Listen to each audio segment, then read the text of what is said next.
Si les parece bien, comenzamos con el comentario de la lectura. Es la sesión 8. Mm, Creo creo que que es la 7. sesión 8, 7 u 8. Bueno, Ahorita te confirmo, pero según yo es la 7. ajá. Bueno, Tenemos que asignar a alguien que lleve ya las sé que sesiones, los sí. números de las sesiones. Su trabajo es llevar el número de las sesiones para cuando se pregunte, lo sepa, Se ¿no? Así, llama, se llama continuista. el continuista de las sesiones. Sí. Bueno, y lo que vamos a comentar es el capítulo 7, que tiene como título El triunfo del pensamiento positivo, la filosofía unidimensional. Es un capítulo, creo yo, bastante completo. Yo tomé infinidad de notas y traté de reducirlo a cuáles fueron los puntos principales que toca, ¿no? Yo diría que voy a mencionar algunos y si quieren de ahí vamos avanzando para platicarlos, ¿no? El primero es el tema del positivismo y el positivismo y la crítica al positivismo, ¿no? Que es una parte muy fuerte de este capítulo. De ahí se desglosa esta crítica y llega al lenguaje, en cómo el lenguaje está adoptando esta misma corriente del positivismo y cómo trastorna las posibilidades que pueda llegar a ver de pensar en algo diferente, ¿no? De ahí, pues, habla un poco de la diferencia entre el método científico y la filosofía. Otro de los puntos que creo que fue el que les compartí, que es la desmitificación, que ese es un título mío, ¿no? O sea, pero yo siento que trata de eso, ese conjunto de citas, que es la desmitificación de la realidad y la mitificación de la racionalidad y el desprecio por la filosofía. ¿Y por Y qué esos títulos? ¿Por qué ese título? justo porque, o sea, lo que dice Marcus, si es que lo entiendo bien, ¿no? Es que se pierden estas dimensiones metafísicas y estas dimensiones eh, que están fuera de la racionalidad eh, pura, por decirlo de alguna forma, del método científico, y entonces se desmitifica toda la realidad y se le da un peso de mito o sea, una fuerte importancia, sí, más bien pues un peso de mito a la racionalidad y se hace el desprecio la inhabilitación de la filosofía, siendo la filosofía únicamente una narradora de lo que pasa, ¿no? Y digo, ya si quieren, de ahí podemos profundizar. Este, Rodrigo, si quieres comenzar tú. Sí, pues en este capítulo vi que es este conflicto, ¿no? Entre filosofía continental y filosofía analítica. Entonces, pues sí, estuvo bastante divertido cómo se pone los guantes y se sube al ring. Y pues con respecto a eso, bueno, veo que identifica esto de la filosofía terapéutica, que también la relaciona con la filosofía analítica y con el pensamiento positivo. Entonces, en esto veo como dice que el análisis lingüístico aspira a curar el pensamiento y el lenguaje de las nociones metafísicas que los confunden y los confina a un marco conceptual acorde al discurso y conducta establecidos. También se posiciona, entonces esta tradición filosófica se posiciona como el polo opuesto a las formas de pensamiento que elaboran sus conceptos en tensión y contradicción con el discurso y conducta dominantes, que sería el pensamiento negativo, ¿no? Y pues también es como para justificar para estas críticas de escribir de forma oscura, ¿no? Todo eso, ¿no? Que se le critica a la filosofía continental.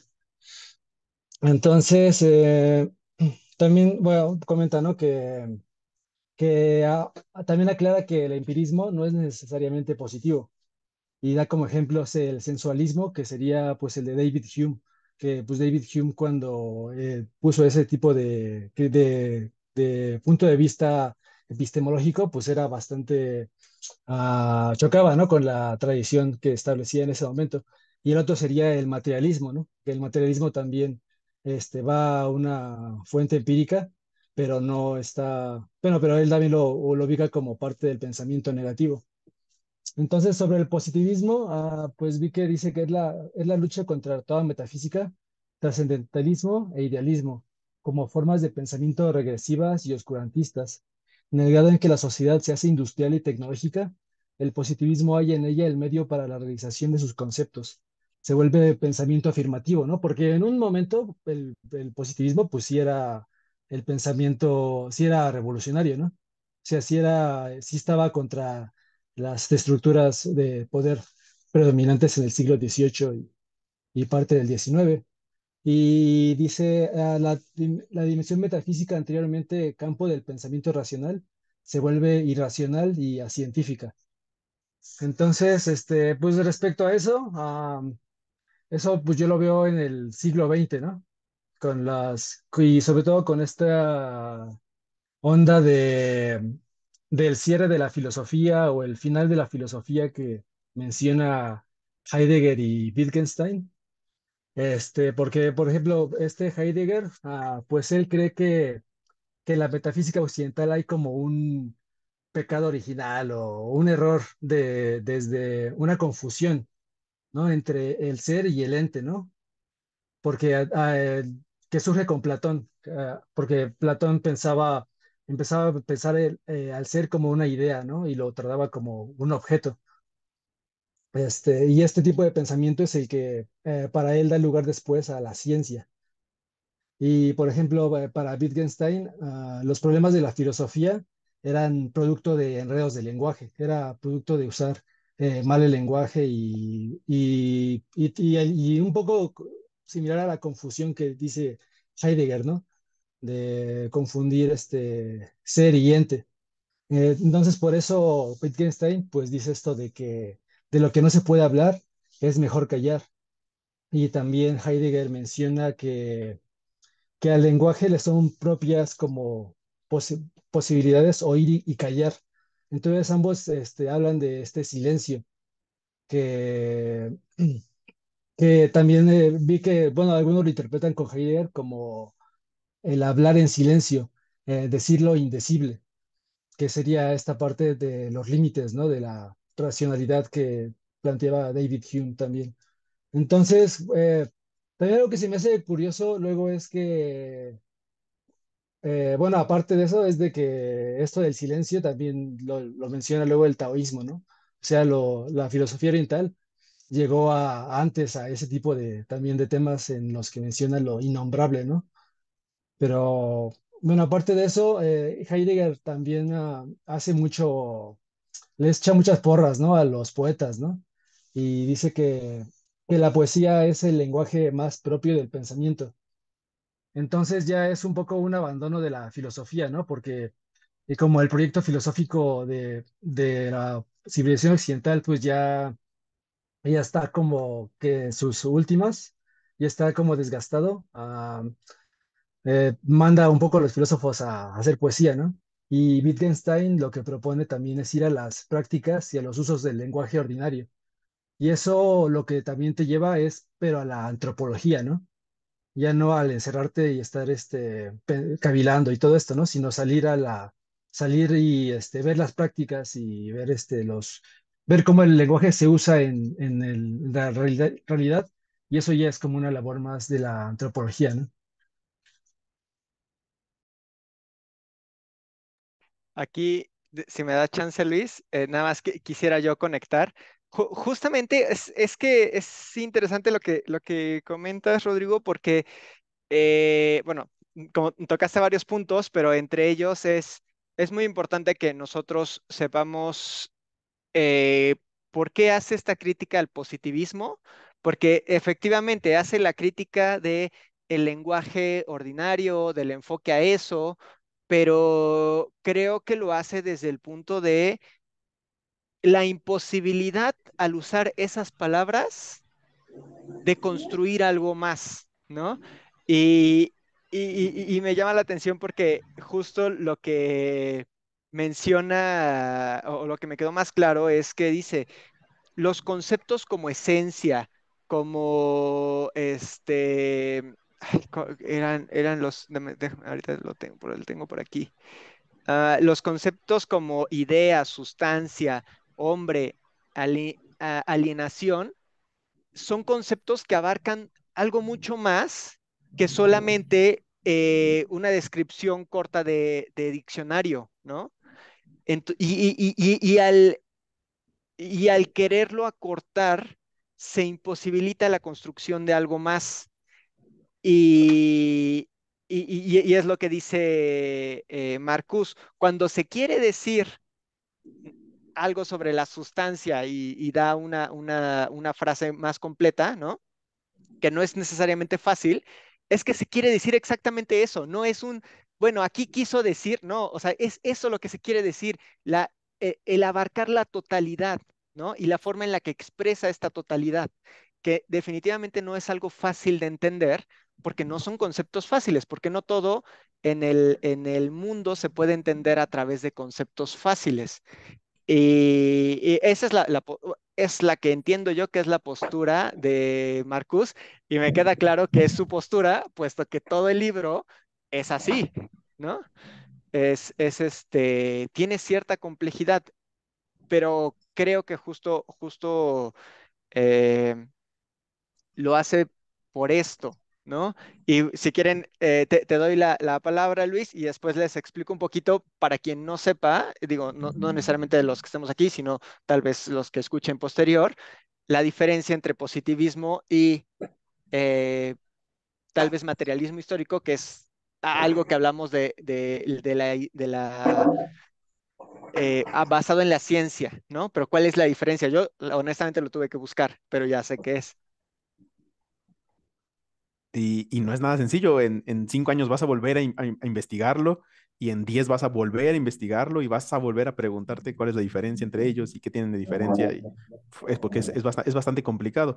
Bueno, tomaré estas entradas, así hicieron un gran resumen, no resumen, pero bueno, sintetizaron varias cosas, pero hablaron de muchas cosas muy importantes.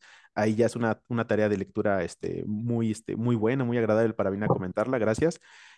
A partir de esto, me gustaría a mí hablar de lo del discurso común y un poco de lo que habla Marcus y todo este asunto, ¿no?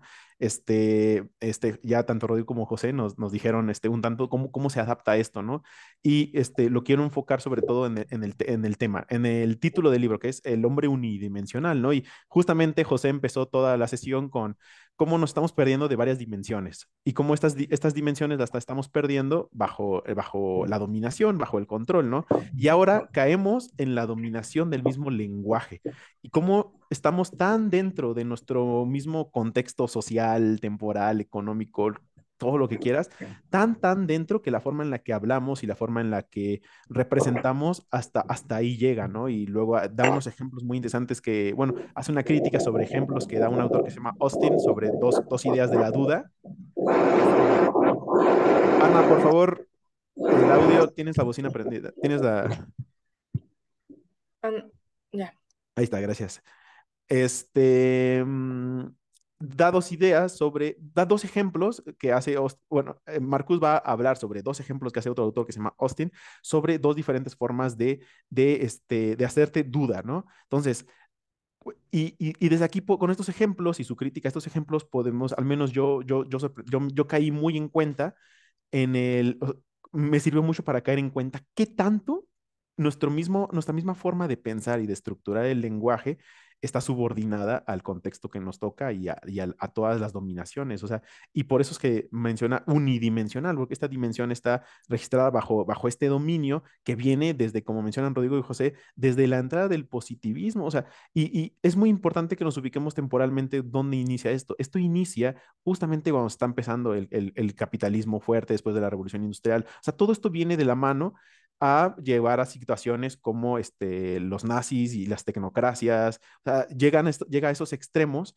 de confiarle todo a esta razón que viene objetivamente, lógica, lo que quieras agregarle, ¿no? Entonces, y de cómo solamente podemos validar estos conocimientos a través de esto. Y es aquí donde dice, se pierden estas dimensiones como se pierde la dimensión metafísica. Entonces, que es una de varias. Y dice Marcus que habla mucho, como ya mencionó Rodrigo y José, que también hace como cierta pelea entre como, al menos a como yo lo vi, cómo la ciencia ha dominado esferas de la filosofía y cómo no solamente las ha dominado, las ha rechazado. ¿Por qué? Por el sistema en sí que le impide o que le dice, como dice, sé descriptivo, no seas explicativo, ¿no? No, tú como filósofo, no puedes hacer hipótesis. Eso se lo dejas a los que están de este lado que hacen ciencia, ¿no? Y alguien te va a preguntar, bueno, ¿dónde está la línea entre la ciencia y la filosofía? Y van a creer que va a estar a un lado, pero es muy confusa, ¿no? Y él se cuestiona, ¿por qué? ¿Por qué nos dejan esto? Mencionaron lo de cómo ahora el filósofo es poeta, ¿no? Y ahorita vas a leer a filósofos que escriben maravilloso, maravilloso, y que en lugar de concentrar, es aquí donde hay diferentes tipos de filosofía, o al menos ya como a nosotros nos tocan. Esos filósofos, como puedes leer una María Zambrano, a un Nietzsche, que escriben magnífico y te llevan por esas ideas que tal parece que es un tipo de persuasión a filósofos más duros, ¿no? Que son muchísimo más técnicos. Hay una pregunta, ¿dónde ponemos a Marcuse? Si lo ponemos en un autor de estos que escriben negro, como oscuro, perdón, o de los que no escriben oscuro, ¿no? Esta idea del escribir oscuro es como escribir con tecnicismos, con cuestiones complicadas, como para abogar hacia una élite que va a leer esto, o hacia cierto grupo de personas que van a leer esto. Entonces ya desde ahí entra la dominación. Entonces, aquí es donde entra la importancia que hable del discurso común, ¿no? Entonces, entendemos que el positivismo viene de lo empírico, que no es nada más necesariamente empírico. Y ya hablaron del sensualismo y de todo este asunto, y es el empirismo al nivel del discurso común, que el discurso común se relaciona directamente con las experiencias pasadas y cómo tiene esta connotación sobre ellas. O sea, hace el contraste sobre experiencias pasadas. A diferencia de que tú te puedes hacer una duda sobre y hacerte preguntas sobre el sentimiento que tienes en lugar del discurso común que lo contrasta. Pero dice algunas cosas muy importantes del discurso común. Y dice que en este discurso común es lo que se representa. Entonces es como se representa la realidad entre lo que se habla, ¿no? Y es aquí donde dice, cuando el filósofo quiere decir algo, la sociedad llega y le dice, obedece. ¿Por qué? Porque bajo esta idea de unidimensional, que hay que pensarlo así, o sea, el discurso común está dominado socialmente representado, ¿sabes? O sea, no sé si me expliqué. Está dominado en sus representaciones sociales. Entonces, ¿qué le va a decir? Que tiene que ser completamente utilitario. Entonces, esta necesidad de utilitario, de progresista, de productividad, viene incluso en nuestra misma forma de decir las cosas y nuestro mismo lenguaje. Usan mucho un ejemplo que al parecer es muy famoso, que no lo conocía, que la escoba está en el rincón, ¿no? Y habla sobre la conducta, sobre cómo si lo abordamos filosóficamente, este conjunto de palabras, vamos a encontrar que no explican ni dicen nada. Pues, pero si lo vemos desde un punto de discurso común y lo vemos desde un punto de conductual, o sea, de querer que haga una conducta directa y que va a entender esa persona, va a entender que o la escoba está en ese rincón o quiere que tú pongas la escoba en ese rincón, ¿no? Entonces, y así como el mismo lenguaje se va transformando y cómo, esto me pareció muy interesante, que es cómo para el que pertenece a la posverdad y al postestructuralismo y todo esto, que es cómo cómo se ha trabajado tanto cómo está tan dominado el discurso común, y ya no solo el común, el discurso en general, que se defiende bajo la multiplicidad de formas y de conceptos que puede tener una palabra. Entonces trabaja en la ambigüedad de no poder ponerte de acuerdo, de no poder entenderte, de no poder expresarte de una forma muchísimo más accesible para el otro, ¿no? Entonces ya hay un ruido, desde un punto de vista de comunicación, y hay un ruido incluso al nivel del pensamiento para poder expresarnos, ¿sabes? O sea, ahí llega esos grados de dominación. ¿Quieres decir algo, José? Sí, A ver. tengo la cita de lo que decía Luis. Ay, pero me moví. Espérame, dame dos, dame dos, dame dos. Aquí lo tengo.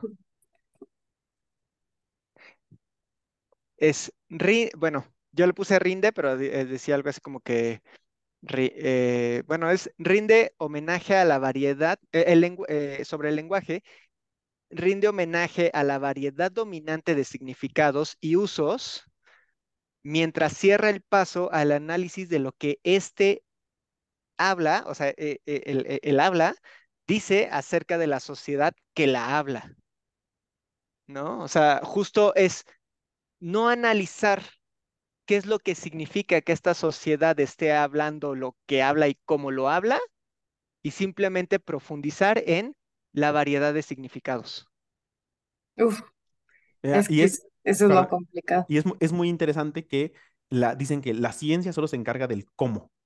¿Esto cómo es? ¿Esto cómo sucede? No se dedica al por qué. O sea, ¿por qué sucede esto? ¿No? Que ya lo veremos como una pregunta filosófica. Si lo juntamos a esto nos están diciendo, nada más preocúpate por el cómo, no te preocupes por el por qué, ¿no? ¿Sabes? Entonces, ya desde ahí entra esa dominación. Eso que dices justo es súper interesante porque lo que llevo, no sé si decir estudiando, conociendo comunicación y todo esto, también siempre he notado que es más bien el cómo, que es otra vez lo que ya hemos dicho, como regresar a la forma, ¿no? Y, y justo lo que mencionaron como la filosofía y lo poeta y todo esto, me gustó mucho porque me hace pensar muchas cosas, sobre todo porque ahorita justamente estoy como en mi fiebre de poesía, entonces estoy leyendo mucha y estoy escribiendo mucha, y me he dado cuenta, yo no entendía muy bien la poesía, ¿no? Y me he dado cuenta que una palabra en muchos poemas puede significar infinidad de cosas. Entonces, creo que ahí también reside el problema de el cómo comunicarnos, ¿no? O lo que decía José, como fijarnos más allá en la infinidad de significados. Y creo que por eso también comparan como los filósofos con los poetas, porque al final los filósofos lo que hacen es también, si intentan responder el por qué, también es responder como el cómo, ¿no? O sea, siempre le ponen palabras así precisas y le intentan dar significado a ciertas palabras. Este, ay, se me está yendo el hilo, me quedé pensando en eso. Iba a decir algo. Ya me acordé. Que también hay que hablar del punto de la manipulación cultural, ¿no? Y justo aquí es donde reside el lenguaje, que qué complejo es porque se supone que el lenguaje nos ayuda a comunicarnos, pero a veces nos limita a hacerlo, ¿no? Y, y justo entran aterrizándolo a situaciones actuales o al contexto, entran muchas formas de utilizar el lenguaje y la ambigüedad de cada palabra. Por más significado preciso que le queramos poner, siempre va a haber una ambigüedad porque está la forma y en la forma también implica el contexto, no solo del interlocutor, sino también no, del locutor y del interlocutor. Entonces, del ruido que hay. Entonces, imagínense la cantidad de situaciones que tenemos que estar controlando y moderando, ¿no? Y, por ejemplo, el decir que una marca diga como detergente verde, solo por escuchar verde y porque los árboles son verdes, nosotros ya lo relacionamos con que es ecológico o con que está bien, ¿no? Que ahorita ya se está hablando más de eso, como de, oye, no porque sea verde, ya, ¿no? Pero eso es solo un ejemplo, o sea, imagínense qué otras palabras no estamos como que entendiendo realmente de dónde viene. Más bien, justo, no el por qué, sino el cómo, o sea, de el cómo se está usando y en qué contexto se está usando. Por ejemplo, esta es una experiencia personal, yo no sabía y a la fecha no sé eh, si, si usar el lenguaje inclusivo y cuándo usarlo. Y es ahí otra vez el cómo, ¿no? O sea, creo que el cuándo también es parte del cómo, porque hay veces que yo solita digo como de, creo que aquí sí voy a usar el lenguaje inclusivo, pero hay otras en las que no. Y mi pregunta es, ¿por qué? ¿No? O sea, porque hay veces que sí lo quiero usar y hay veces que me causa conflicto y también como intento revisar eso, ¿no? Que es justo también lo que mencionaba Marcus, como de ser un poco más crítico con este lenguaje porque es un lenguaje también positivo, ¿no? Que siempre estamos tratando de buscar para no ser oscuros, siempre intentando buscar como, en lugar de decir, no me gusta la cebolla, decir como, me gusta más el aguacate que la cebolla, ¿no? O sea, como intentar ser positivo, pero realmente no estamos diciendo el significado que queremos decir o expresando lo que queremos decir. Entonces también ahí está la limitante.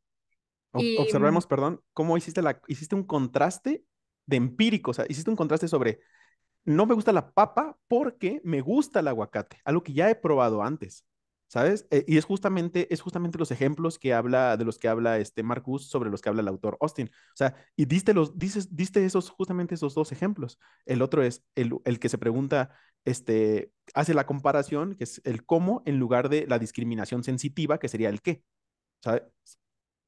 sí, sí, sí. Y creo que también hablando como de la pasividad y el conformismo, creo que nos conformamos mucho con el lenguaje, o sea, con el... ay, pero es que entro en temas un poco complicados. Eh, Porque está justamente el conflicto como del lenguaje inclusivo, ¿no? De, ay, no, eso es una tontería o no, es importante, porque también creo que lo que ponerle nombre a algo lo hace más, lo hace real, ¿no? Lo hace más evidente para nosotros porque ya lo identificamos. Este, pero es, ay, otra vez me distraje, ¿por qué estoy perdiendo tanto? Pero es prestar atención justo a esta manipulación cultural, como lo dice Marcus, y no conformarnos con el hecho de decir, ok, ya sé lo que significa verde, ya con eso. No, es ver más allá, ¿no? También, como lo menciona José, el ver como quién está utilizando verde, por qué lo está utilizando, en qué contexto, qué más lo rodea y de dónde viene este querer utilizar la palabra verde, ¿no?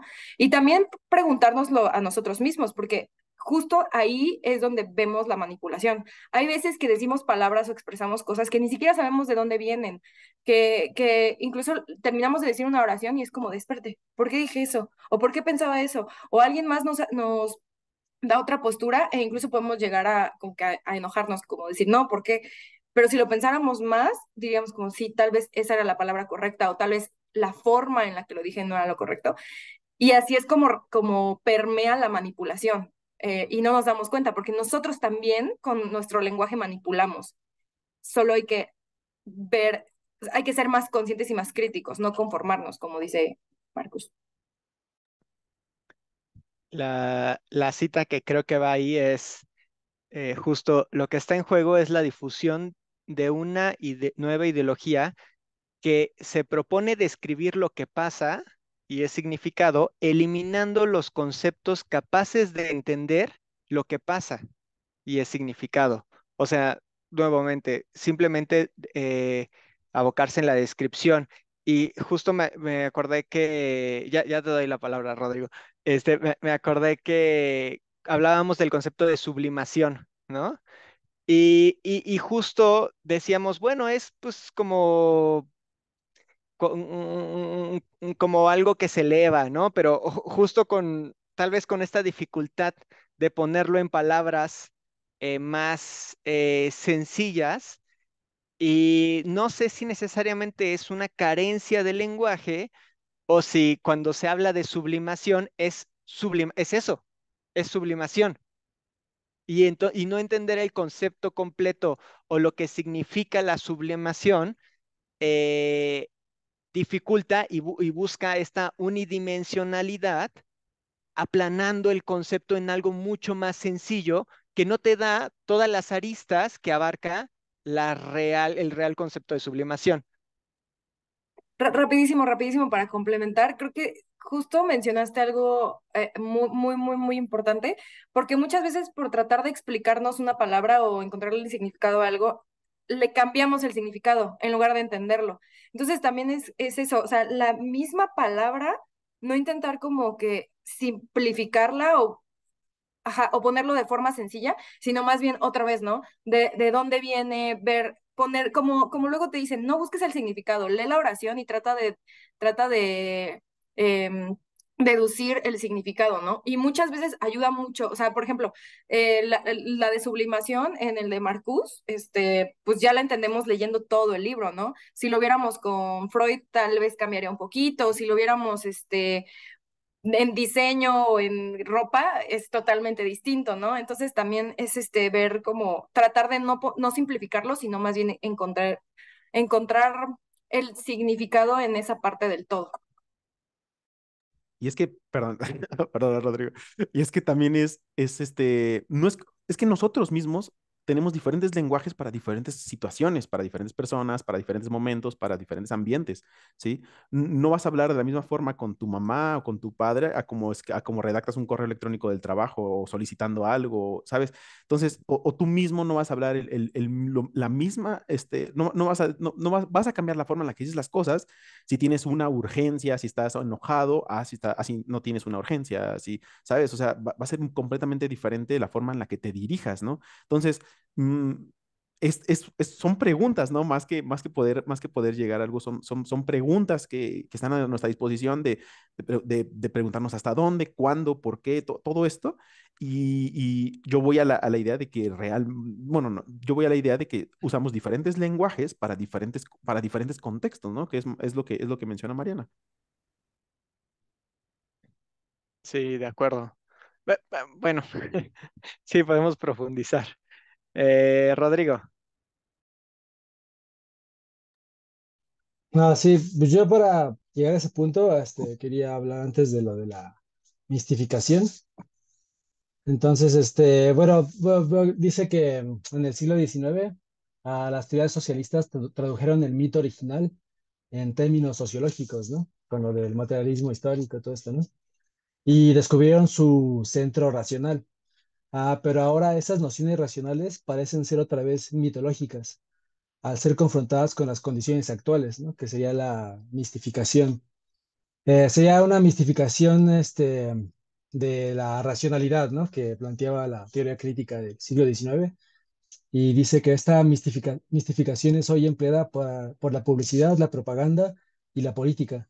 Son practicadas en la rutina diaria, pero los logros racionales anulan la irracionalidad del todo, ¿no? Que es lo cuando menciona, ¿no? La parte de, de cosas irracionales como el gasto en armas, ¿no? Para la destrucción de la humanidad, ¿no? Y el cuánto trabajo se empeña en eso, ¿no? Y eso, y esa anulación de la irracionalidad del sistema, pues contrarresta una verdadera conducta racional para él, ¿no? Que sería la negatividad de ir por el mismo camino a las condiciones que provocan la enajenación. Entonces, y después de eso hace como una mención sobre lo de la sociología y ciencia política en la que dice que las estadísticas, medidas y estudios del campo de la sociología y ciencia política no son suficientemente racionales, llegan a ser mistificadoras, ¿no? O sea, también la ciencia tiene un mito, ¿no? Que es el mito que está reemplazando al antiguo mito de la, de la, de la historia, ¿no? Pero bueno, eso me lo salté un poco. Y porque no sé si vieron una parte que es de que bueno, él la defiende, ¿no? Que la filosofía, bueno, que la ciencia utiliza sujetos despojados, abstraídos de sus cualidades que definen el objeto abstracto, ¿no? Que sería, pues, el que es medible y cuantificable, ¿no? Pero dice que en cambio la filosofía cuenta con otro objeto cuyas cualidades entran en conceptos interrelacionados que explican las mediaciones precientíficas que ha hecho del mundo un continuo histórico de acontecimientos. O sea, el por qué pensamos la historia de esa forma, pues sería a través de la filosofía, ¿no?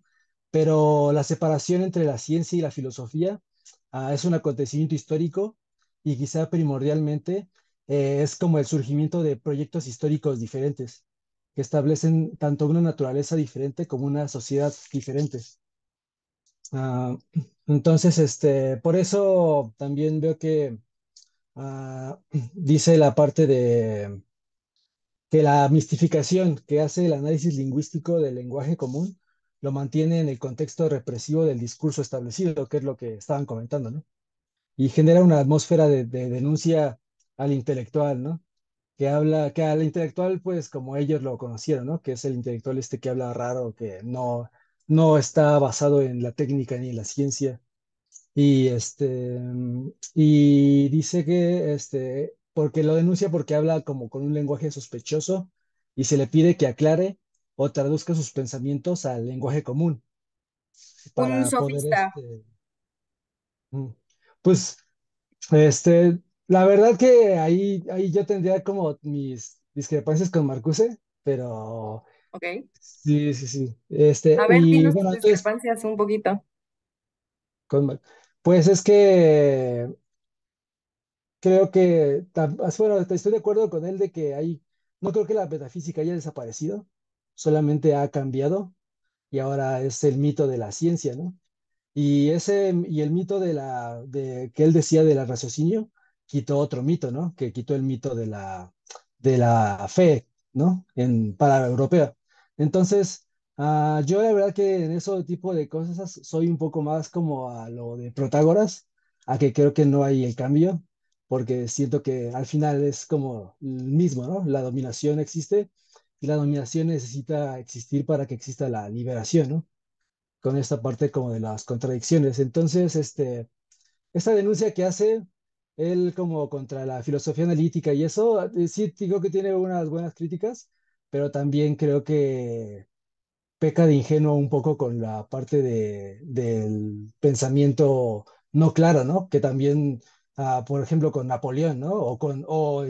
Bueno, sobre todo con Napoleón, el cómo conquistó toda Europa a través de esa fuerza de pensamiento que vino desde Francia y también después Bismarck también usó esta parte del espíritu alemán para unificar un país con este tipo de cualidades metafísicas que trae ese discurso y también veo este libro en el contexto de la culpa de que tiene Europa después de la Segunda Guerra Mundial por la parte de los campos de concentración y los nazis, porque sí podrías culpar al positivismo de haberle dado las capacidades técnicas de crear esa guerra a Europa, pero también el nazismo se apoyó mucho en la filosofía alemana metafísica, ¿no? Entonces, pues ellos, yo creo que nada más están como un poco echándose culpa por eso, entonces, por eso no estoy como totalmente de acuerdo en todas sus críticas, pero ah, se ve más interesante, ¿no? Sobre todo esta parte de también del lenguaje común, de que la gente para vivir depende de su trabajo, jefes, vecinos, y tiene la necesidad de identificar las cosas con sus funciones, utilizando el lenguaje de sus dominadores. Y por eso ir a esto de que el lenguaje multidimensional de significados diferentes y conflictos es convertido en el lenguaje unidimensional, que lo que hace es que la dimensión histórica del significado sea silenciada, ¿no? Entonces, por eso él dice que esta trascendencia histórica que decía al principio se ve trabada, ¿no? Y que estamos como atorados en este periodo histórico, porque ya incluso el hacer como que el lenguaje común, el lenguaje homogeneizarlo, va a tener unas implicaciones, ¿no? En cómo transcurre la historia muy importantes. Pero también, bueno, ya de parte personal, pienso que este tipo de controles a veces veo que también son reacción a el poder destructivo que tenemos ahora, ¿no? Porque si fuéramos a este tipo de conquistas, ¿no? O este tipo de empresas de dominación, como antes lo hacían tan a la ligera los europeos, ya el mundo con las armas que tenemos, el mundo ya habría perecido, ¿no?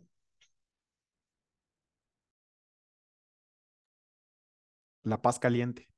Sobre a mí me gustaría comentar sobre lo de la metafísica, porque sí, estoy de acuerdo en que la metafísica no es que haya acabado. El problema, como yo lo veo, es que o está la metafísica filosófica súper técnica, que ya está muy profundizada, a la cual es muy difícil acceder porque no la hacen accesible, porque no la hacemos accesible, y el otro nivel de metafísica que se orienta más a lo New Age, ¿qué es esto de lo New Age? Son estas nuevas religiones, pseudo religiones, proto religiones, como por ejemplo, la Wicca, incluso los horóscopos, todo esto que usa mucha de esta metafísica prostituida y barata. A lo que yo voy es que yo creo que sí nos hace falta tanta metafísica como para que no caigamos en actitudes de coerción, tanto de sectas como en actividades tipo New Age, como la lectura de manos, todas estas cosas que a mi parecer enferman mucho. Entonces, ¿por qué digo que nos falta mucha metafísica? Porque no la vemos en nuestra educación. No tenemos cursos de metafísica, ¿sabes? No tenemos cursos en donde nos hablen de personas que han pensado sobre el ser, ¿sabes? En personas que han pensado sobre el ente, personas que han pensado sobre todas estas importancias que nos ayudan, como lo dijo Rodrigo, todas estas condiciones precientíficas, ¿no? O sea, todas estas situaciones que son preguntas que nos permiten ahondar más en nosotros y darnos una identidad, que ahí es donde viene todo el rollo de que lo hayan usado los franceses, que lo hayan usado los europeos, que lo hayan usado los alemanes, toda esta ideología que termina yendo hacia la metafísica, porque este tipo de ideología lo que buscan es responder estas preguntas. Y cuando te responden estas preguntas, tienes estas ciertas asociaciones. Quizás veamos muy pronto esta ideología metafísica prostituida del sentimiento identitario latinoamericano, ¿no? Y con estos sentimientos de mitos que nos vamos a generar, lleguemos a unirnos latinoamericanos, ¿sabes? No sé, pues podría suceder. Entonces, es muy complicado si no tenemos una metafísica que sea accesible, porque tampoco es como que se le dé y no se le apoya a ese tipo de investigaciones, ¿no? Si ya la filosofía está condenada en su camisa de fuerza, como menciona Marcus, a ser meramente descriptiva o tener que llegar a lo retórico poético, entonces lo limitan nada más a quédate sentada, calladita, porque así te ves bonita, ¿no? O sea, y así dejan a la filosofía. Ahí quédate porque necesitamos verte ahí sentada, así de bonita, pero no vas a hacer nada. Y es lo que criticaba tanto Marx, ¿no? Criticaba es que los filósofos tienen que hacer algo, tenemos que hacer algo, pero están condenados desde esos tiempos a no hacer, a no hacer nada. Aquí podemos discutir el por qué. Marcus, pues dice, porque estamos completamente dominados, ¿no? Estamos tan metidos en el pensamiento unidimensional que ni los filósofos podemos salir de ello. Entonces, aquí de lo que yo hablaría de Marcus es de esta parte, dice un momento, la autoprescrita miseria de la filosofía, comprometida en todos sus conceptos con el actual estado de cosas, desconfía de la posibilidad de una nueva experiencia. ¿Sí? A mí me gustaría colocar esta frase en su contexto temporal, o sea, lo escribió en los 70s, ¿sí? En un momento donde no se veían otras opciones para nada, al contrario, se estaba viendo su caída de otras opciones. Entonces, lo que sí le diría a Marcus es, yo creo que ahorita ya no es así. Ahorita ya la gente está preocupando por divulgar. También los medios de comunicación, las tecnologías han permitido eso, pero ya se están encargando en divulgar, en promover, en hacerlo más accesible para todos nosotros, ¿no? Para todo aquel que pueda entrar a YouTube, para todo aquel que pueda escuchar a alguien, ver un podcast, etcétera, pero también tira para el otro lado, también tira para lo New Age, también tira para la coerción, también tira para invertir en criptos o esas cosas. Entonces, eso es muy, muy complicado. Pero sí hay pensadores que piensan en nuevas experiencias, sí hay escritores que piensan en nuevos mundos, en nuevos conceptos, en nuevas distribuciones, en nuevas formas, en nuevas experiencias, y eso es lo que yo le diría a Marcus, ¿no? Pero, de nuevo, entiendo el contexto de este libro, entiendo el momento en el que se hace, y a mi forma de verlo, él lo ve muy pesimista las situaciones porque entiendo que tiene que dar este estado de alarma, ¿no? De decir, mire, ¿cómo está pasando esto? Y se sitúa a su contexto, ¿no? Lo cual, a mi parecer, lo hace valioso. Yo ahí partiría desde el primer concepto que es qué es lo que entendemos por ¿a qué creemos que se refiere Marcus cuando dice metafísica? ¿No? Así preguntándole a ChatGPT rápido, ¿no? ChatGPT da como 7 conceptos, digamos que áreas que abarca, ¿no? Entre ellas es la naturaleza del ser, la realidad y la apariencia, la sustancia, la causalidad, el tiempo y el espacio, la mente y el cuerpo y la realidad abstracta.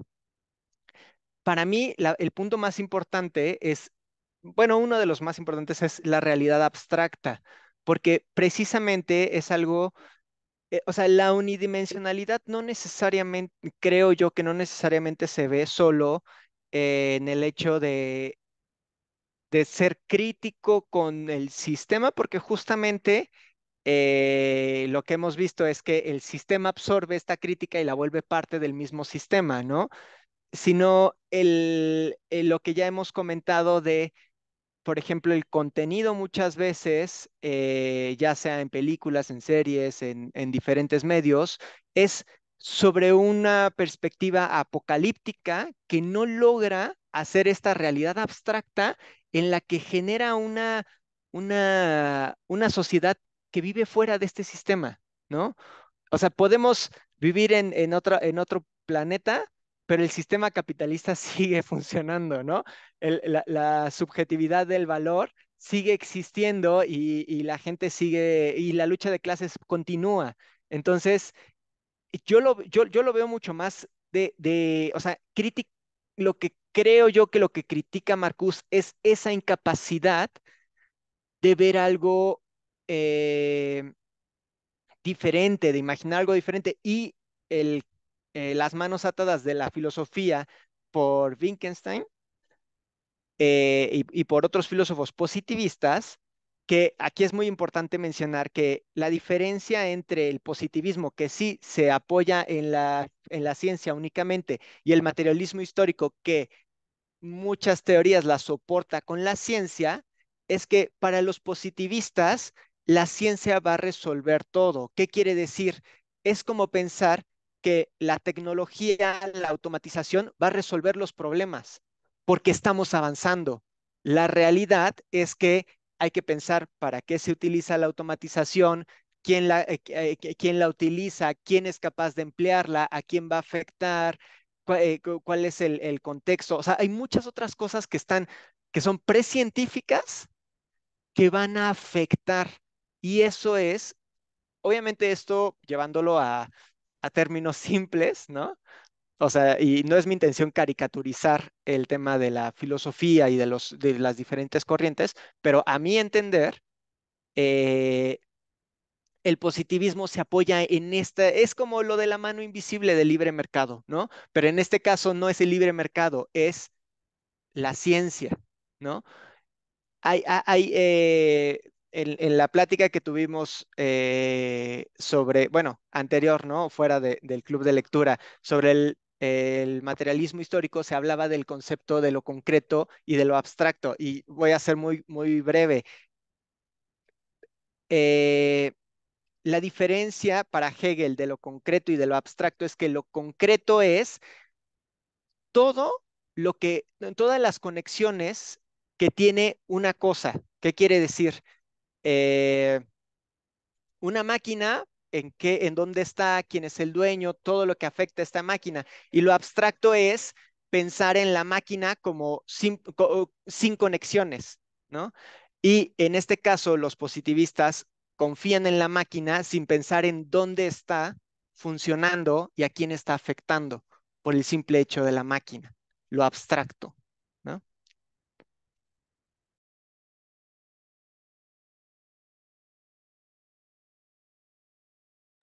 Sí, me gustaría hablar sobre lo del positivismo, porque lo del positivismo que dice que es lo que repercute en esto que ya menciona José, de lo que abarca el positivismo, repercute en lo que menciona Marcus y creo que queda muy claro en ver al mundo como objeto. Él lo escribe como mundo guión objeto, ¿no? O sea, es un mundo objeto.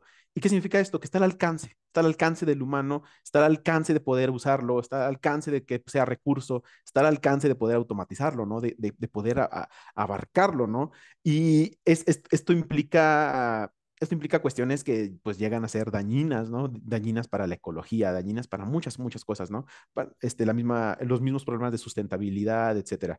Y lo que hace, bueno, muchas, muchas cosas. Entonces, cuando ves este mundo objeto, se ve al alcance, ahora ya todo se puede ver como una herramienta, ¿ok? Como es un objeto, puedo hacer uso de ello para usarlo como herramienta para que sea por mí, que ese es el término aquí está la idea de la automatización, ¿no? Entonces, cuando, cuando llega a ser muy, muy profundo, o sea, llega a puntos de la enajenación, llega a puntos de desvincularte de tu realidad inmediata, del desvincularte de la naturaleza, y por eso nosotros somos hijos de eso. Entonces, por eso es que batallamos tanto con mucha interacción con la naturaleza, por eso hemos usado el término en pláticas más privadas, el término de necrofilia, ¿no? O sea, cómo tenemos una filia a la muerte, ¿no? Quitándole el valor sexual, tenemos una filia a las cosas muertas en contraposición a estar con la naturaleza, ¿no? Y cómo nos relacionamos con ella, ¿no? Entonces es muy interesante cómo, mm, eh, por ejemplo, una obra que es muy popular, es de las quizás las más populares del mundo, que es la que hace Avatar de James Cameron, plantea, y es aquí donde podemos hacer mucha, mucha, mucha crítica, podemos observar muchas, muchas situaciones, podemos observar todo en esta obra de cómo llegamos a otro mundo con otros seres, con otros seres, y estos seres tienen una vinculación con la naturaleza que nosotros no podemos comprender, y cómo llega el humano a por los recursos, ¿no? Entonces, aquí podemos observar mucho de esto en la obra, ¿no? Y aquí lo importante es volvernos a hacer estas preguntas. ¿De dónde viene el mensaje? ¿Quién lo dice? ¿Cómo se dice? ¿Qué abarca, no? O sea, más estas cosas dicen muchísimo más de nosotros, como ya lo ha mencionado Mariana muchas veces, si quieres conocer el momento de un pueblo en un contexto temporal y social, lo que quieras, vea su arte, vea lo que representan, porque su representación es cómo entienden esta realidad, ¿no? Y es aquí muy interesante y lo importante de ver al cine como el discurso de una élite, ¿sabes? Entonces, y así podemos irnos a cualquier diferente medio, ¿no? ¿En dónde está el medio del discurso común? ¿En dónde está el medio del discurso académico, del discurso científico, del discurso en diferentes ámbitos, ¿no? Y es aquí donde se vincula mucho la idea de la filosofía, y ya lo habían visto, ya lo estamos viendo como algo interdisciplinario, ¿no? Cuando hablamos de lo concreto, que se busca ver las ideas entre las conexiones, eso es parte de lo que se busca en un término que hoy en día está muy, muy, muy de moda, que es la interdisciplinaridad, la multidisciplinaridad, y hoy en día se les está pidiendo, se están haciendo cursos, se les está pidiendo a las personas que se dedican a la investigación, a la filosofía, a la investigación en las diferentes áreas, que sean interdisciplinarios, que sean multidisciplinares, en lugar de ser especialistas, que sean un poco más generalistas, para poder llegar a apreciar todos estos diferentes detalles, ¿no? Y son diferentes concepciones de tratar de hacernos estas aproximaciones a cómo tomamos los diferentes temas y cómo los vamos a englobar, porque se observó que la especialización lo que hacía es sesgar, ¿no? O sea, sesgar a alguien de no poder ver el todo, no poder ver las conexiones, lo que implica, que es, como lo veo, una consecuencia de lo que mencionas, José, es que ya no ver el medio, solamente ver el fin. Entonces, y esto es muy problemático, como lo sabemos. Y esta concepción de que se tiene que ver el mundo desde lo abstracto, ¿no? O sea, desde lo específico. Y eso es lo que ha costado, o sea, muchas veces la incapacidad de poder entender el mundo y buscar transformarlo porque no se entiende. Y bueno, ya voy a meter de mi cosecha, o sea, es algo que se ha criticado mucho y muy correspondiente del neoliberalismo, ¿no? Y que justamente algo que de lo que hablan los libros de texto, los nuevos libros de texto, es justo ver las materias como algo holístico que tiene conexiones con tu comunidad y cómo las materias te ayudan a resolver problemas de tu comunidad, que es justamente lo opuesto, ¿no? O sea, dejar de verlo como algo abstracto y comenzar a ver algo mucho más concreto en el punto de cómo realmente se relaciona, ¿no? Y les voy a leer esta pequeña parte que a mí me enchinó un poco la piel, que es este contexto ampliado de la experiencia, este mundo empírico real, es todavía hoy el de las cámaras de gas y los campos de concentración, el de Hiroshima y Nagasaki, el de los Cadillacs americanos y los Mercedes alemanes, el del Pentágono y el Kremlin, el de las ciudades nucleares y las comunas chinas, el de Cuba, el de lavado de cerebro y las matanzas. Pero el mundo empírico real es también aquel en el que todas esas cosas se dan por aceptadas o se olvidan, son reprimidas o desconocidas. y es aquel en el que la gente es libre. O sea, digamos que se le da esta libertad a la gente a través de olvidar todas estas cosas y por eso es la mitificación de la racionalidad, porque nada es, o sea, esto no es racional, pero así es el mundo, ¿no? O el mundo en el que nosotros nacimos. Ana. Perdón, Ana, me Ah, adelantaré. Fíjate que esto me recordó, siempre voy a traer momentos de 100 años de soledad, lo siento, pero me recordó el momento en cuando hacen la matanza en Macondo, cuando se revelan los de... Y perdón que hable con spoilers, porque pues, infiero que ya todos la leyeron. Cuando llega Macondo, cuando llegan a Macondo y se están revelando los trabajadores de la bananera, y hubo una matanza. Y como lo cuenta Gabriel García Márquez, tanto en Cien Años de Soledad como en otros lugares donde he hablado de ello, es que nadie sabe realmente cuál fue el número de muertos. Algunos hablan de que fueron 3 o que fueron 3,000. Y me recordó mucho esto a lo que mencionas, ¿no? De cómo nos dan esa libertad de olvidar, esa libertad de no recordar, de no estar presente en ello. Y esto traducido a la idea empírica, Gabriel García Márquez lo cuenta desde la idea del pueblo, ¿no? De este pueblo sufrido y en soledad. Entonces, uff, Que de hecho tampoco lo dice tal cual de que los mataron, o sea, como que te lo deja ahí de que algo sucedió y tú lo vas deduciendo, o sea, eso también es parte de lo que quiere decir lo que no se dice, ¿sabes? Porque también, así como el lenguaje implica ciertas cosas, también el silencio lo implica, ¿no? Y justo en Cien años de soledad también empieza hablando del lenguaje, o sea, hablando de cómo no tenían nombre las cosas, casi casi, no conocían el hielo y hasta que lo vieron ya empezaron a decir, ah, es esto y es esto, ¿no? Magnífica.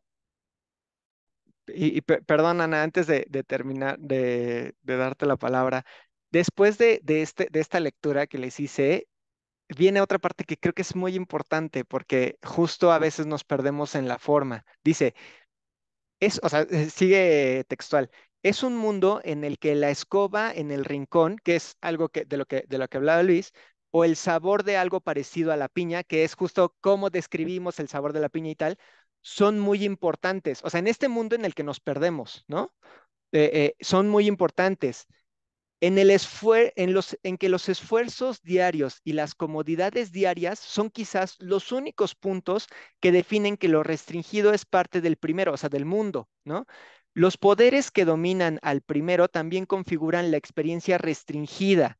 O sea, un poco lo que está diciendo Marcus es, nos estamos perdiendo en estos análisis de la forma y no estamos, bueno, es mi interpretación, claramente, ¿no? O sea, que quiero dejar claro que es mi interpretación, pero para mí es esto de que cómo describimos la piña o que si al decirlo del rincón estamos aquí o estamos allá, es parte de este mundo que libera al sujeto del fondo, de lo que está, de la racionalidad, de lo que está pasando.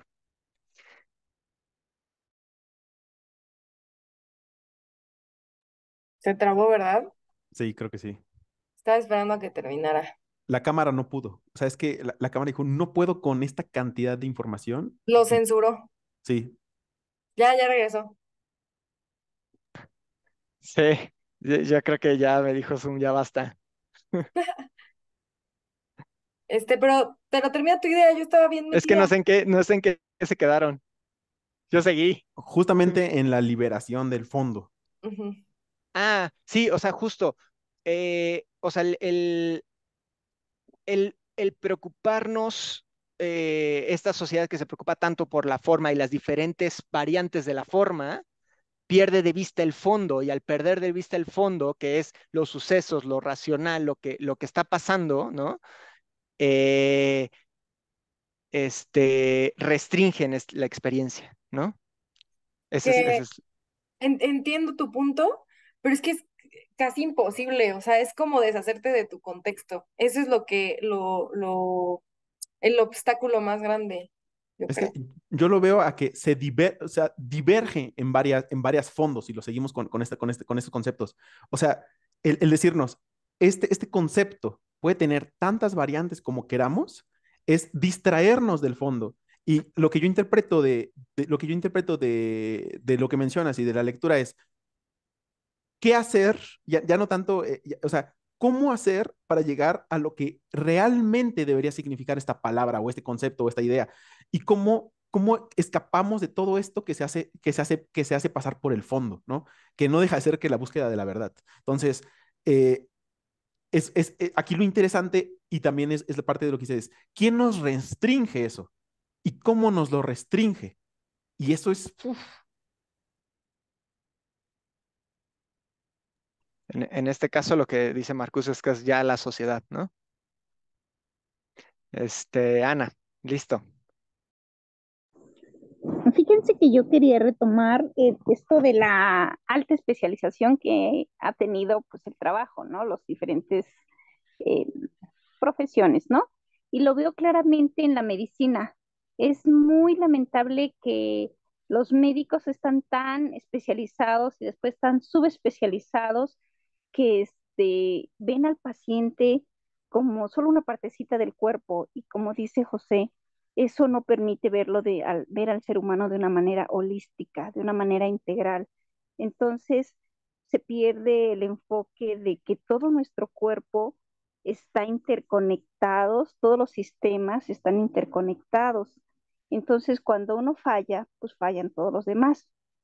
Entonces, pues cuando vas al ginecólogo, te dice, ah, yo no veo los huesos, no sé, vaya a ver al ortopedista.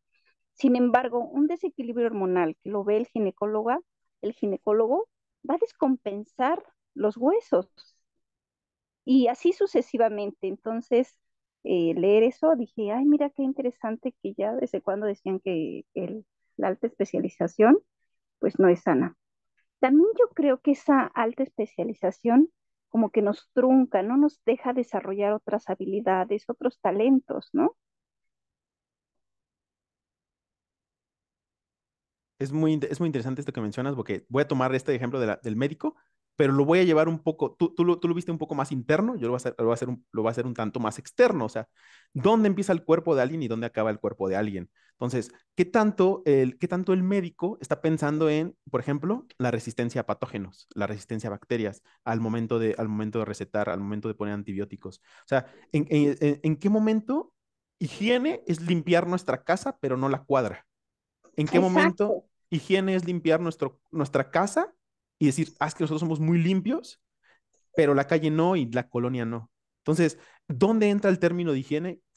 Y uso el término de higiene a propósito porque está meramente vinculado al concepto de enfermedad, ¿no? Entonces, esto aquí, yo abogaría que es necesario tener especialistas porque es necesario dedicarle a gente a que se dedique a profundizar, pero siempre tiene que estar de la mano de otras personas que quizás sean personas especializadas en la generalización y personas especializadas en la conexión de especialistas. Entonces, estamos hablando de esferas en las cuales, al menos el Sistema Nacional de Investigadores aquí en México no está dirigido a ese tipo de personas, ¿sabes? No está dirigido a que hayan ese tipo de técnicos o ese tipo de académicos, a ese tipo de administrativos. Y la comunicación entre facultades de una misma universidad es casi inexistente en muchas ocasiones, en las mismas universidades. Esto que mencionaste rapidísimo, de lo de la higiene y todo esto y del cuerpo, me triggereó, me hizo acordarme bueno, más bien lo relacioné como con la individualidad, porque me hizo acordarme de un comentario que escuché de Rusarín. Bueno, a ver, para ligarlo mejor. Lo pensé primero en la individualidad porque dices, ¿desde cuándo? Bueno, ¿en qué parte higiene es limpiar la casa, pero no el resto, ¿no? Entonces es como nada más enfocarte como en lo que me beneficia a mí también. Y eso me linkeó al comentario de Rosarín que creo que una vez que lo escuché se me hizo obvio, pero cuando no lo escuché, no lo tenía más bien como procesado, como que no era tan obvio, ¿no? Que dijo que ahorita consideramos o sea, decimos como mente-cuerpo para explicarnos. Otra vez, ¿no? Tratar de simplificarlo para poder comprender algo. Pero al hacer eso, llegamos a decir que el cuerpo es mío, cuando realmente tú eres tu cuerpo. No es que el cuerpo te pertenezca, o sea, tú eres tu cuerpo, no podrías ser sin el cuerpo. Y entonces aquí va otra vez entra el capitalismo en que empezamos a ver que el cuerpo nos pertenece porque también el cuerpo lo podemos vender. Ana, tienes tu micrófono encendido. Y el cuerpo lo podemos vender y eso también genera un problema porque otra vez volvemos a lo individual, o sea, volvemos a decir, bueno, tú te puedes cortar el brazo y venderlo y vender tu ojo porque es tu cuerpo y te pertenece, en lugar de decir, eres tú, ¿no? Y eso me lo relacioné mucho con tu comentario de la higiene y cómo pasamos de esto a lo otro y cómo, y pues no sé, quería comentarlo porque me pareció interesante cómo lo relacioné de repente. Concepto que entra directo en uno de los 7 pilares que mencionó José, ¿no? Que uno era cuerpo-alma o mente-cuerpo. Y que entra directamente, o sea, puedes tomar este ejemplo y hacer la diferenciación entre lo absoluto y lo concreto.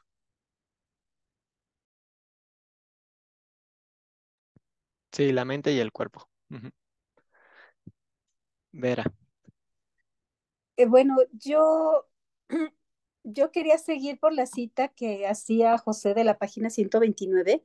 Me llamó la atención siguiendo por ahí mismo. De hecho, yo había también anotado ahí lo del Kremlin y eso. Es la parte que dice al final del segundo párrafo. Dice, la traducción operacional o de aborista asimila términos como libertad, gobierno, Inglaterra, con escoba y piña, y la realidad de los primeros con la de los últimos. Eso me brincó, no sé, me gustaría un poco que me lo explicaran más, por favor. Es que yo creo que es lo mismo, o sea, lo que, o sea, obviamente, por ejemplo, Inglaterra o México, para hacer el ejemplo, ay, sí, ¿me corté yo o alguien más se cortó? No, yo veo bien, ok. Yo te escucho bien. O sea, este es, por ejemplo, México. O sea, cuando se habla de México, se hablan de muchas cosas, ¿no? O sea, se puede hablar del país, se puede hablar de la gente, se puede hablar de la cultura, se puede hablar de todos los componentes juntos y el decir que abarcas, o sea, que cuando dices el México, por ejemplo, puede que estés abarcando muchas cosas y puede que genuinamente lo quieras abarcar. Y en esta unidimensionalidad se aplana el concepto, digamos que se le quita la profundidad que tiene y se pone al mismo nivel que piña, que escoba, que cosas que son objetos tal cual y que no necesariamente tienen un significado tan amplio como estas otras, como libertad, por ejemplo. O sea, ¿de qué estamos hablando cuando decimos libertad, ¿no?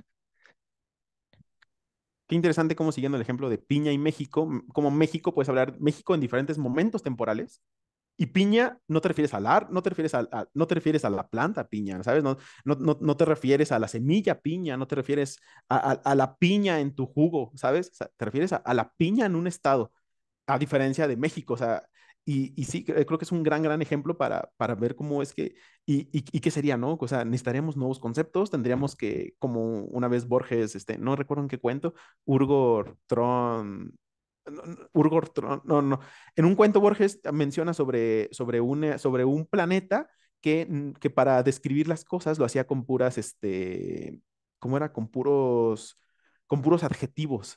Entonces, para describir que la luna que la luna tenía que como decir, la luna con este color, con esta forma, con este tiempo, con esta forma, con este color, en esta orientación, con este tiempo, para poder decirla entonces, y se rompían los tiempos, ¿no? No recuerdo muy bien el cuento, pero ya se hablaba ya habla de todo esto, ¿no?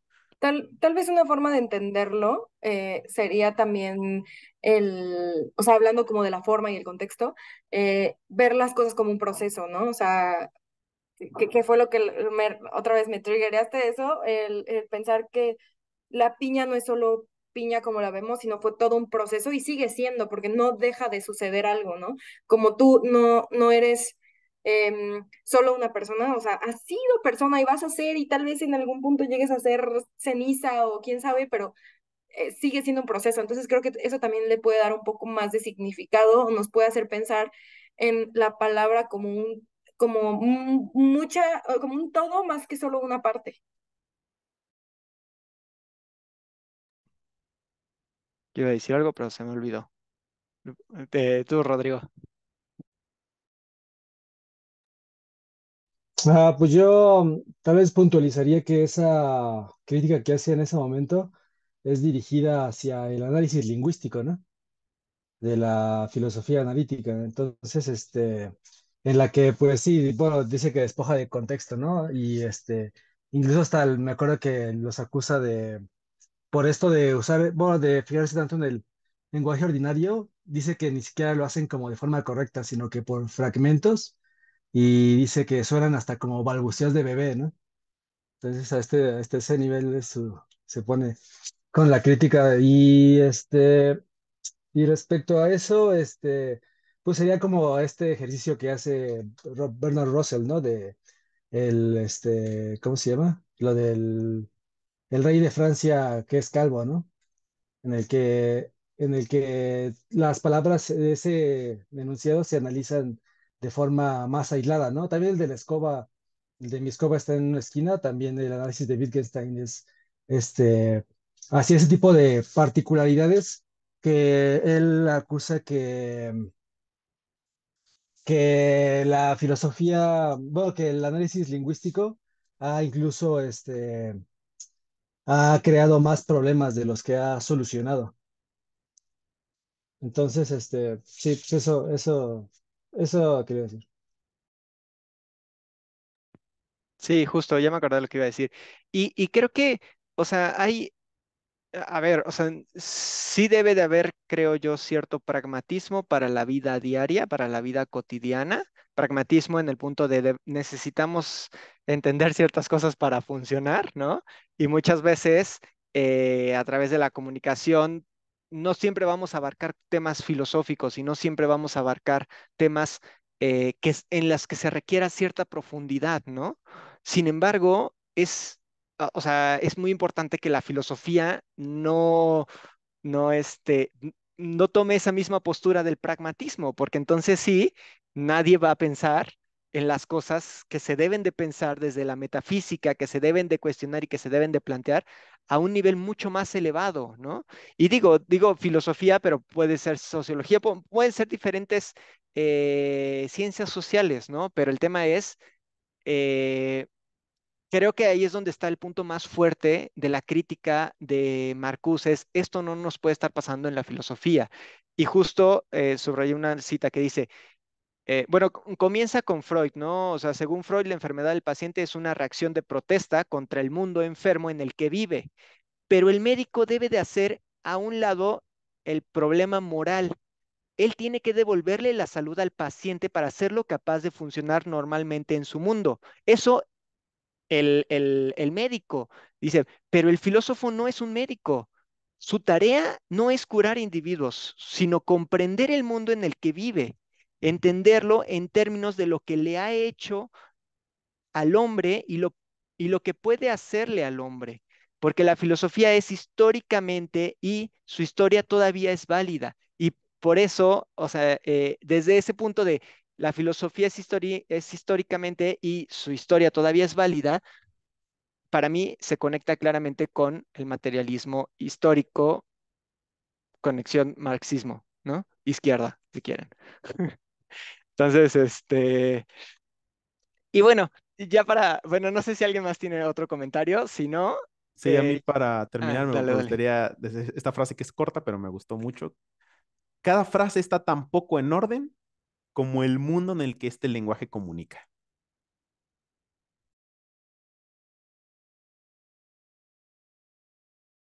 Justo, o sea, esta incapacidad de ordenar, de racionalizar, de, de ver nuevas posibilidades, es producto de todo esto, ¿no? O sea, la fragmentación de la sociedad y de nosotros como individuos, ¿no?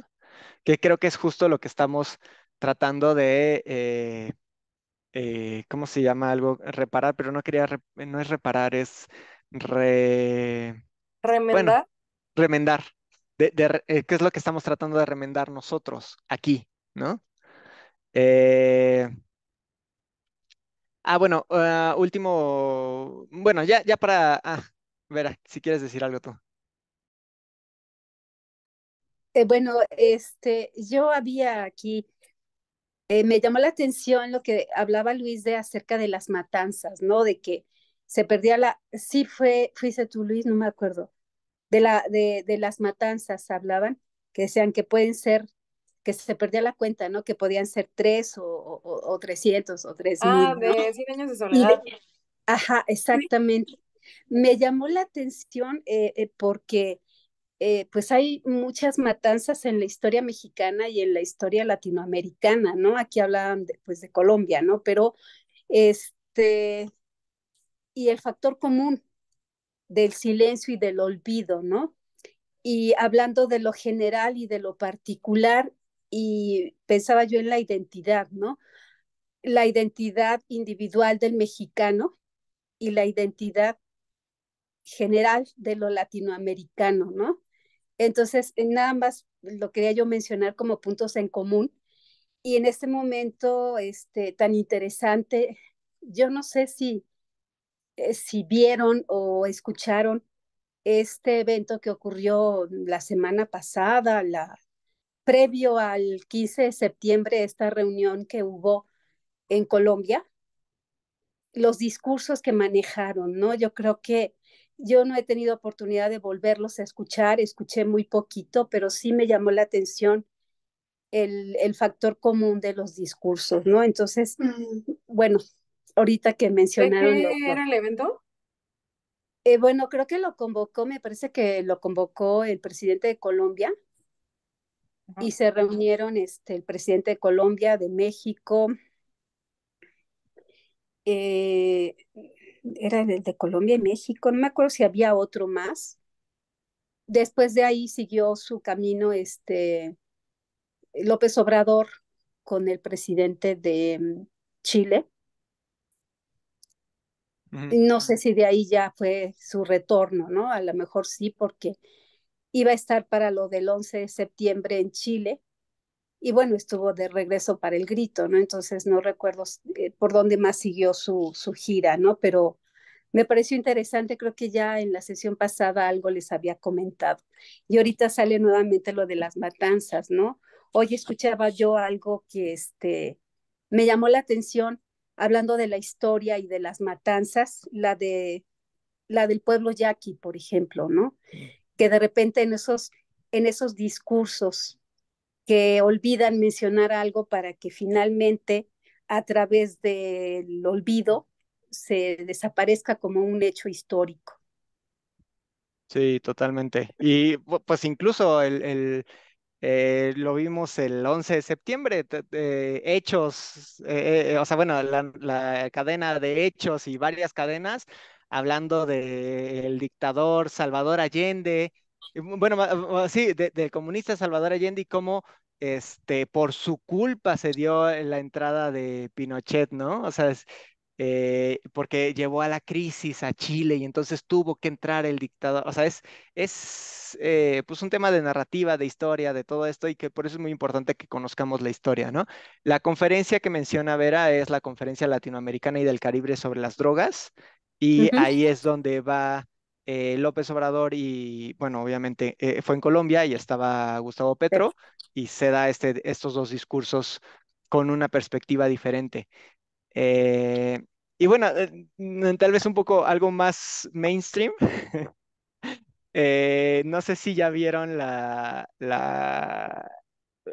nueva canción de Shakira, que se llama El Jefe. Tiene, ¿mandé? Si ya la escuchamos, entonces. Ajá, sí, sí, ya la escucharon. No, no, no la escuché. No. Bueno, es que también es video, entonces. Este, tiene párrafos interesantes. Entre ellos está el que dice, estás soñando con irte del barrio y tienes todo para ser millonario. Gustos caros, la mentalidad, solo te falta el salario. Y es justo, o sea, obviamente es irónico, ¿no? O sea, el hecho de que tengas gustos caros y que tengas la mentalidad no cambia absolutamente nada en tu condición material, ¿no? Aparte, gustos caros como si fuera algo bueno. O sea, le da una connotación positiva, como si gustos caros. No, y la mentalidad también. Sí, sí, sí. O sea, pero eso, güey, como el decir caro. ya es bueno, ¿no? O sea, ya te da algo, no sé, distinto. Y me parece interesante que sea Shakira cuando ella sacó también la canción esta de Las mujeres facturan, entonces está curioso. Sí, hasta el final hay una evolución, ¿no? Siempre en todos hay una. De hecho, Wittgenstein hace crítica posterior a su obra más importante, que es el Tractatus, que es el que el que critica a Marcus. Él mismo hace crítica a su Tractatus años después, ¿no? Entonces, o sea, es claro que hay un cambio, ¿no? Y, No, pero al y, y que cita al que hace referencias es al de investigaciones ajá. filosóficas. Sí, no, o Es sea, el segundo. ajá, justo lo que yo decía Es es, el segundo Wittgenstein. O sea, le hace crítica al primero, pero también al segundo. ajá, sí, justo, no, Y pero los... ajá, lo que yo decía es que, o sea, al que está criticando Marcus es a la persona Wittgenstein, es cierto que hay una diferencia, pero incluso Wittgenstein critica el segundo, critica el primero, ¿no? Ah, sí. Habría que profundizar más en el tema de la filosofía. O sea, yo no he profundizado para ver todo el tema filosófico y diferencial, pero sí, sí Darwin tiene Darwin sus tiene videos del de... Tractatus, tiene Sí, 4, creo. Sí, Vale. comencé a verlos, pero ya no me di el tiempo. Y bueno, sin más, pues que tengan buena noche y que terminen bien la semana. Que estén bien. se Cuídense. viene, se viene selección de libros. Ah, Vayan, Gracias. vayan pensando en sus vayan, propuestas, es verdad. vayan buscando propuestas Sí, sí, para que hagamos la selección. Ok. sí, cierto. Que estén muy bien. Bye. Igualmente, gracias. Gracias, bye.